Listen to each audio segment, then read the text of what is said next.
LeBron James just built a new school for underprivileged kids in Ohio. And now you're not allowed to say crap about him or you're a racist. Especially if you point out that it isn't true.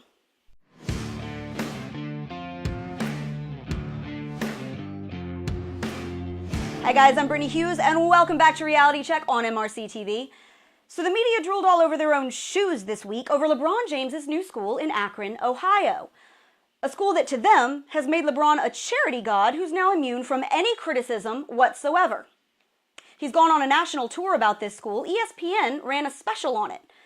CNN's Don Lemon slobbered all over it like James is basically Mother Teresa in a jersey.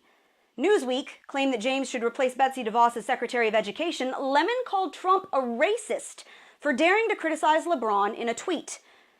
Steph Curry says that any criticism of LeBron is rooted in age-old bigotry, and it doesn't really matter that LeBron has spent the better part of a year calling Trump and all of his voters uneducated morons. You're not allowed to fire back because he started a school for underprivileged kids, and that means you must hate black people. Because who's going to come down on a guy who builds schools for poor kids, right? Well, that might be a little fair if it were true.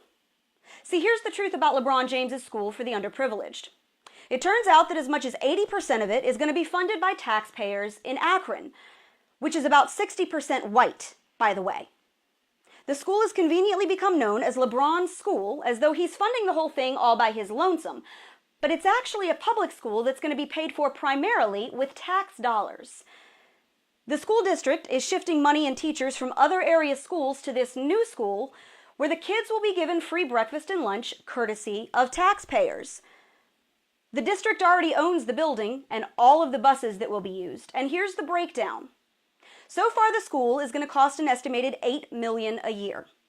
The LeBron James Family Foundation is giving about $2 million to help get it up and running and has pledged another $2 million a year, but only if the school reaches capacity.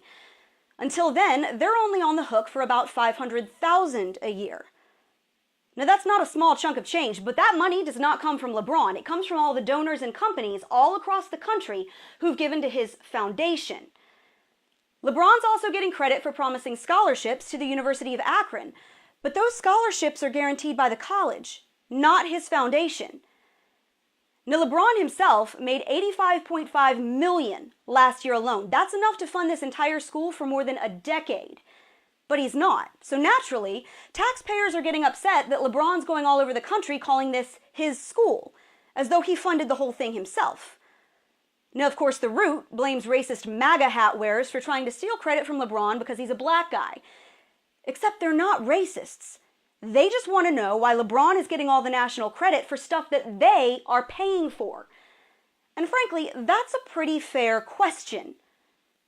Look, it's awesome that LeBron and his foundation are helping facilitate this school and raising awareness of it. And he can give or not give however much he wants.